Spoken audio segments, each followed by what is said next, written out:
News nation पर आपका स्वागत है। आपके साथ मैं हूं राकेश पांडे। कोरोना वायरस देश के लिए सबसे बड़ी चिंता का सबब बना हुआ है। बड़ी खबर यह है कि तीसरी लहर को लेकर सरकार ने चेतावनी जारी की है। कोरोना से जंग में अगले 100 दिन बेहद अहम साबित होने वाले हैं। अगले 100 दिन आपको ज्यादा सावधान रहने की जरूरत है, ज्यादा सतर्कता बरतने की जरूरत है। सरकार ने यह भी कहा है कि अगर अभी नहीं बनी हुई इम्यूनिटी तो जाहिर सी बात है आने वाले समय में परेशानी हो सकती है। लापरवाही अगर बरतते हैं तो कई देशों में जिस तरीके से तीसरी लहर में केसेस बढ़ते जा रहे हैं वो स्थिति हिंदुस्तान में भी हो सकती है, अपने देश में भी हो सकती है। इसलिए अगले 100 दिन ज्यादा सतर्क रहने की जरूरत है, ज्यादा सावधान रहने की जरूरत है, क्योंकि पूरी दुनिया में अब संक्रमण के केसेस बढ़ रहे हैं। तीसरी लहर बेहद करीब है। हिंदुस्तान में भी इस बात की आशंका एक्सपर्ट जाहिर कर रहे हैं। ऐसे में सरकार की यह सलाह अगले 100 दिन काफी अहम। पिछले 4 दिनों के भीतर पीएम मोदी ने थर्ड वेव को लेकर दूसरी बार बैठक की। पीएम की चिंता इसलिए भी है क्योंकि देश में ठीक वैसे ही हालात बन चुके हैं जैसे दूसरी लहर के ठीक पहले बने थे। 6 राज्यों से 80% नए केस और 84% मौत का आंकड़ा पीएम मोदी की चिंता बढ़ा रहा है। एक्सपर्ट्स भी इस बात की ओर इशारा कर रहे हैं कि कोरोना का जो ढलान पिछले कुछ दिनों से दिख रहा था वो जल्द ही ऊपर चढ़ने वाला है।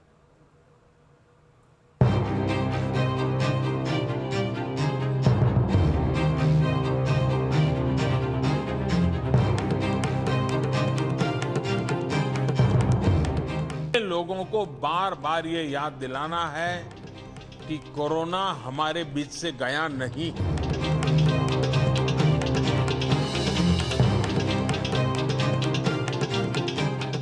अनलॉक के बाद की जो तस्वीरें आ रही हैं वो इस चिंता को और ज्यादा बढ़ाती है।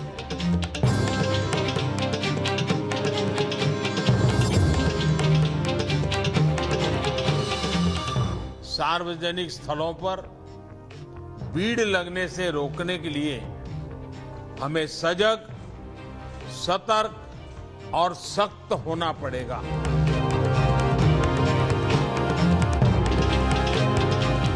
प्रधानमंत्री नरेंद्र मोदी हर दिन हर घड़ी इस बात की चिंता कर रहे हैं कि देश में कोरोना की तीसरी लहर को कैसे रोका जाए। दिल्ली में पीएम हर रोज राज्यों से इनपुट ले रहे हैं।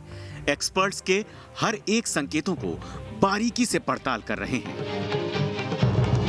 पड़ोसी मुल्कों के हालात को मॉनिटर कर रहे हैं ताकि कोरोना की तीसरी लहर की जहां कहीं से आने की संभावना हो उसे वक्त रहते खत्म किया जा सके। देश के अधिकांश राज्यों में केसेस की संख्या जिस तरह कम हुई थी उसने कुछ राहत साइकोलॉजिकली फील होता था, कुछ राहत महसूस हो रही थी। विशेषज्ञ इस डाउनवर्ड ट्रेंड को देखकर उम्मीद भी कर रहे थे कि जल्द ही देश दूसरी लहर से पूरी तरह बाहर आ जाएगा। लेकिन कुछ राज्यों में केसेस की बढ़ती हुई संख्या अभी भी चिंताजनक बनी हुई है। पीएम मोदी जिन राज्यों को लेकर चिंता जता रहे हैं वो राज्य हैं महाराष्ट्र, तमिलनाडु, आंध्र प्रदेश, कर्नाटक, ओडिशा और केरल। अब इन राज्यों को लेकर पीएम मोदी की चिंता की वजह समझिए। पिछले एक हफ्ते में कोरोना के 80% नए केस इन्हीं 6 राज्यों से आए। यही नहीं, पिछले एक हफ्ते में 84% कोरोना से मौत इन्हीं 6 राज्यों में हुई है। मतलब यह कि देश में कोरोना का ग्राफ हर रोज गिर रहा है, लेकिन इन 6 राज्यों में हालात अभी कंट्रोल से बाहर हैं। कैसे, वो देखिए। 16 जुलाई शाम 5 बजे तक देश में कोरोना के कुल 4,30,422 एक्टिव केस रिकॉर्ड हुए। इनमें अकेले महाराष्ट्र में 1,10,000 से ज्यादा केस एक्टिव हैं। केरल महाराष्ट्र से भी आगे है, यहाँ 1,19,000 से ज्यादा केस एक्टिव हैं। कर्नाटक में फिलहाल 32,000 से ज्यादा एक्टिव केस हैं। तमिलनाडु में भी करीब 30,000 एक्टिव केस दर्ज हैं। 25,000 से ज्यादा एक्टिव केस आंध्र प्रदेश में बने हुए हैं। ओडिशा में भी 19,000 से ज्यादा एक्टिव केस हैं। मतलब 4,30,000 एक्टिव केस में से 3,37,000 केस सिर्फ 6 राज्यों से आए हैं। कि ऐसे ही ट्रेंड हमें सेकेंड वेव के पहले जनवरी फरवरी में भी देखने को मिले थे। इसलिए आशंका स्वाभाविक रूप से बढ़ जाती है कि अगर स्थिति नियंत्रण में नहीं आई तो मुश्किल हो सकती है। बहुत जरूरी है कि जिन राज्यों में केसेस बढ़ रहे हैं उन्हें प्रोएक्टिव मेजर्स लेते हुए तीसरी लहर की किसी भी आशंका को रोकना होगा। मौजूदा स्थिति फिर से वैसी ही बन रही है जैसे कि देश में दूसरी लहर के शुरुआत के वक्त बनी थी। ये 23 फरवरी का डेटा है, मतलब कोरोना की दूसरी लहर से ठीक पहले की स्थिति। तब देश में कुल 1,47,306 एक्टिव केस थे। इनमें से 90% एक्टिव केस सिर्फ महाराष्ट्र, केरल, पंजाब, छत्तीसगढ़, मध्य प्रदेश और जम्मू कश्मीर में मौजूद थे। लेकिन इन 6 राज्यों में वायरस का संक्रमण पूरे देश तक फैलने में ज्यादा वक्त नहीं लगा। कुछ ऐसी ही स्थिति आज की तारीख में बनी हुई है, जब 80% एक्टिव केस सिर्फ 6 राज्यों से आए। मतलब हम तीसरी लहर के ठीक मुहाने पर खड़े हैं, जैसा कि पीएम मोदी ने कहा। विश्व स्वास्थ्य संगठन ने भी इसी ओर चेतावनी दी है और आईसीएमआर ने भी कहा है कि अगस्त के तीसरे हफ्ते में हिंदुस्तान में भी तीसरी लहर दस्तक दे सकती है। ऐसे में भारत सरकार की कोशिश है कि तीसरी लहर को कम से कम 3 महीनों तक थाम लिया जाए, चाहे वो कोविड अप्रोप्रिएट बिहेवियर के जरिए हो या अलग करेक्टिव मेजर्स से। R नंबर को कम से कम रखा जाए, क्योंकि आने वाले 3 महीने बेहद महत्वपूर्ण हैं। तब तक टीकाकरण को गति दी जा सकती है और जिस तरीके से मृत्यु दर दूसरी लहर में देखने को मिली, केस बढ़ते हुए नजर आए, कम से कम अगर 3 महीने बाद तीसरी लहर आती है तो वैसी स्थिति बनेगी नहीं। टीकाकरण अभियान अपना काम करेगा, वैक्सीन की डोज और प्रोडक्शन बढ़ती हुई नजर आएगी। पीएम मोदी ने कोरोना की तीसरी लहर को रोकने के लिए राज्यों को 4T का फॉर्मूला दिया है। ये 4 T हैं: टेस्ट, ट्रैक, ट्रीट और टीका। टीकाकरण की रफ्तार बढ़ाई जा रही है और अगले 3 महीने में इसका नेक्स्ट टारगेट अचीव कर लिया जाएगा। कवरेज बढ़ रहा है, प्रोडक्शन आ रही है, लग रही है, तो अगले 3-3.5 महीनों में ये काम जब आगे बढ़ जाएगा तो बहुत सारी जनता, हमारे देश के सारे people of India will be protected by vaccine, herd immunity through vaccine. उस समय ऐसी वेव आनी, ऐसी आउटब्रेक आनी नई जो है वो और ज़्यादा वायरस के लिए मुश्किल हो जाएगा। हालांकि इस बीच कोरोना का R वैल्यू बढ़ना भी एक्सपर्ट की चिंता बढ़ा रहा है। R वैल्यू मतलब वायरस एक इंसान से दूसरे इंसान में कितनी तेजी से फैल रहा है। इस साल 9 मार्च से 11 अप्रैल के बीच भारत का R वैल्यू 1.37 के शिखर पर था। तब ये कोरोना की दूसरी लहर की पीक थी। 11 मई के आसपास भारत का R वैल्यू 0.98 पर आया था। यहीं से भारत में केस घटने शुरू हुए थे। 16 जून के आसपास R वैल्यू सबसे निचले बिंदु 0.78 पर पहुंचा था। लेकिन 20 जून से 7 जुलाई के बीच देश का R वैल्यू 0.78 से बढ़कर 0.88 हो गई, जो चिंता बढ़ा रही है। Just to give an example, if the current rate of decline continues and it doesn't increase or decrease, we will have, slightly upwards of 3 lakh active cases all over India by 27th of this month. By contrast, if it had decreased at the rate of 0.78, which was the previous rate, then around the same date we would have less than 1.5 lakh active cases all over the country. So it's like the number of active cases is kind of double what it should have been had the previous rate of decline continued. लेकिन आम लोग इस खतरे को समझ नहीं पा रहे। टीवी और अखबारों में कोरोना के घटते केस को वो मौसम समाचार की तरह देखते हैं और उनकी बेफिक्री बढ़ जाती है। जिस कर्नाटक में कोरोना फिलहाल बेकाबू है, उसकी राजधानी बेंगलुरु में लोगों की बेफिक्री देखिए। जब से अनलॉक शुरू हुआ है और जिस तरह की तस्वीरें सामने आने लगी है, वो चिंता का विषय है। हम इस समय मौजूद है बेंगलुरु के KR मार्केट इलाके में और आप देख सकते हैं कि यहाँ पर कितनी भीड़ है और किस तरह से सामाजिक दूरी के जो नियम हैं उनका उल्लंघन किया जा रहा है।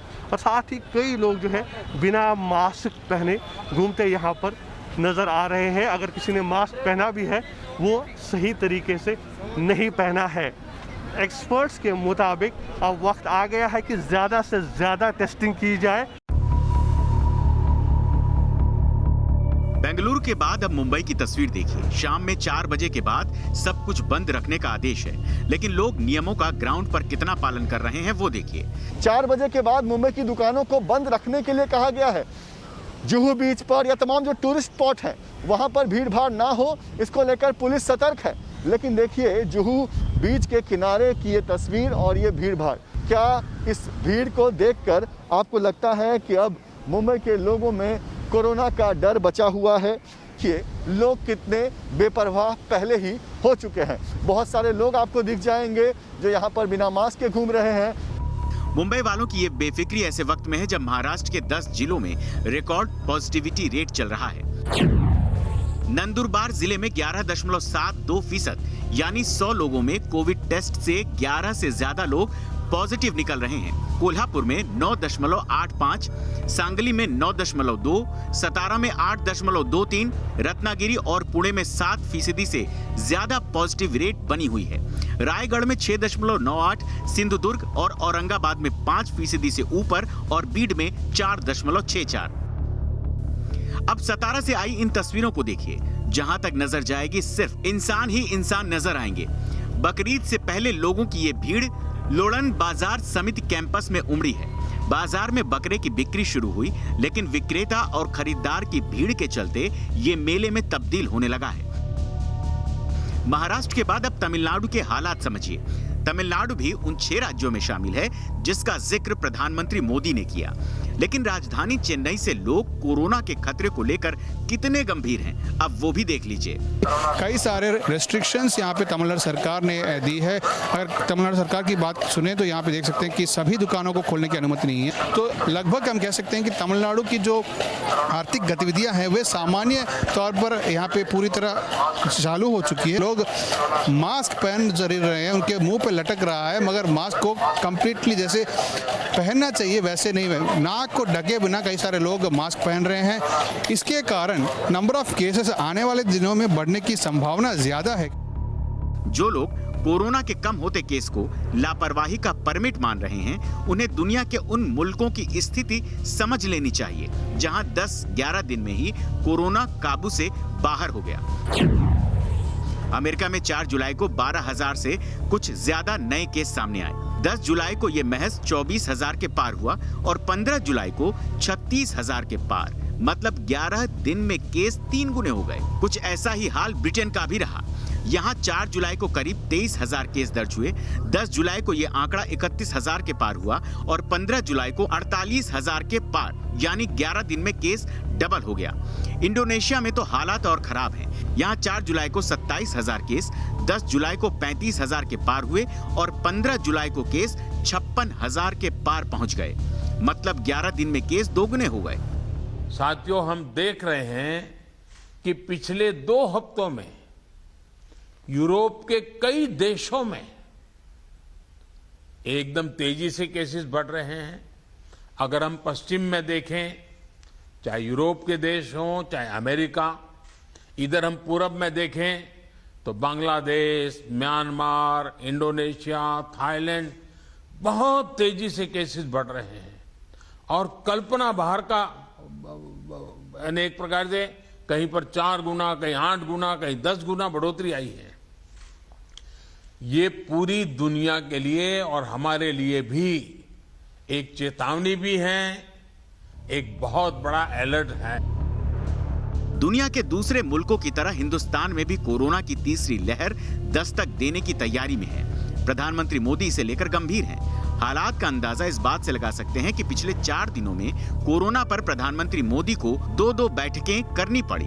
अब बारी आपकी है, फैसला आपको करना है कि आप कोरोना की तीसरी लहर को देश में बुलाएंगे या फिर वक्त रहते इस पर ब्रेक लगाएंगे। Team news nation. और आगे बढ़ते हैं, बड़ी खबर, टोक्यो ओलंपिक पर भी कोरोना का साया मंडरा रहा है। ओलंपिक विलेज में कोरोना का पहला केस मिल गया है। ओलंपिक के ऑर्गेनाइजर्स ने कोरोना केस मिलने की पुष्टि कर दी है। तो ये बड़ी खबर है ओलंपिक गेम्स को लेकर। टोक्यो ओलंपिक पर भी कोरोना का साया, ऑर्गेनाइजर्स ने पुष्टि कर दी है। वहां पर कोरोना संक्रमित एक केस के मिलने की, ओलंपिक विलेज में कोरोना का पहला केस मिला है।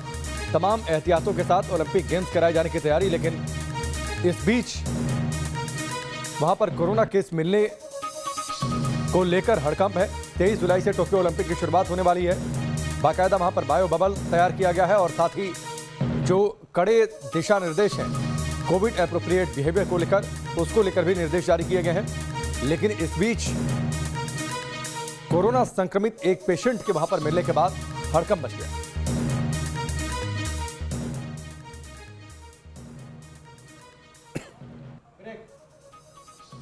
वक्त यहाँ पर ब्रेक का, जल्द वापस लौट। ब्रेक के बाद चलिए आगे बढ़ते हैं। सरकार ने इस बात को लेकर चेतावनी जारी की है कि अगले 100 दिन काफी अहम होने वाले हैं, लेकिन क्या लोगों पर इसका असर है? बड़ी खबर यह है कि लोगों पर इसका असर बिल्कुल नहीं है। भीड़ की लापरवाही पर न्यूज नेशन की खबर का असर हुआ है। लोनावला से टूरिस्ट की भीड़ को हटाया गया। सरकार कह रही है कि 100 दिन काफी अहम है, इसके बावजूद लोग लोनावला पहुंच रहे हैं। दूसरे टूरिस्ट स्पॉट पर बड़ी संख्या में कोविड नियमों का उल्लंघन भी कर रहे हैं। हमने इस खबर को दिखाया तो देखिए इस खबर का असर हो गया। टूरिस्ट की भीड़ को लोनावला से हटा दिया गया है। न्यूज नेशन ने लोनावला में भीड़ की खबर दिखाई थी। बुशी डैम में उमड़े थे हजारों सैलानी और इस दौरान उन्होंने कोविड नियमों की जमकर धज्जियां भी उड़ाई थी। हमने इस खबर को प्रमुखता से दिखाया, सवाल भी उठाए। सवाल इस बात को लेकर उठाए कि अगर ऐसे ही चलता रहा तो कोरोना पर लगाम कैसे लग पाएगी। दो तस्वीरें आपके सामने हैं। लोनावला में किस तरीके से भीड़ दिखी थी आप देखिए। ये जो फॉल है और इस फॉल के नीचे जो सीढ़ियां, उन सीढ़ियों पर लोग बैठे थे सैकड़ों की तादाद में। लोगों ने सेल्फियां ली जमकर। इस खबर को हमने दिखाया और साथ ही सवाल भी उठाए। इसके बाद अब इस जगह को खाली करा लिया गया। तो ये बड़ी खबर है। पंकज हमारे साथ जुड़ चुके हैं, सीधे उनका रुख करते हैं। पंकज, लोनावला में जिस तरीके से भीड़ दिखी थी वो भीड़ चिंता बढ़ा रही थी और इस चिंता को हमने सामने रखा, देश के सामने रखा। अब वहां से लोगों को हटाया गया है। जी बिल्कुल, देखिए राकेश, दो तस्वीर इस वक्त हम दिखा रहे हैं। एक पिछले शनिवार की और एक तस्वीर है इस शनिवार की। पिछले शनिवार जिस तरह से लोनावला के पास भीड़ बढ़ी थी, ऐसा लग रहा था कि जैसे लोग कोरोना को भूल चुके हैं। लोगों में तीसरी लहर का खतरा जो है, जो तीसरी लहर का जो डर है वो समाप्त हो चुका है। और यही वजह है कि जब न्यूज नेशन पर हमने इस खबर को प्राथमिकता से दिखाई थी, हमने बताया था कि कैसे तीसरी लहर जो है इन टूरिस्ट स्पॉट की वजह से जो है वो उसे निमंत्रण मिल सकता है। लिहाजा जब हमने इस खबर को चलाया था तो पिछले शनिवार को भी पुलिस ने न्यूज नेशन की खबर के बाद यहां से भीड़ को हटाया था। और इस शनिवार की अगर बात करें तो सवेरे से ही पुलिस लोनावला के बुशी डैम पर मौजूद है। कुछ सैलानी यहां पर जरूर आए थे, लेकिन उन्हें यहां से हटा दिया गया। राकेश, आपको बता दूं कि इस बुशी डैम पर न सिर्फ महाराष्ट्र से बल्कि गुजरात से और कई अलग अलग जगहों से लोग यहां पर पिकनिक मनाने आते हैं। और यही वजह है कि न्यूज नेशन ने इस खबर को दिखाया था कि कैसे लोग कोविड के खतरे को भूल चुके हैं। बच्चों के साथ बिना नियमों का पालन करते हुए लोग निश्चित तौर पर पंकज, जो तस्वीरें लोनावला से सामने आई थी वो तस्वीरें चिंता बढ़ा रही थी, खासतौर पर कोरोना की तीसरी लहर की आशंका के मद्देनजर।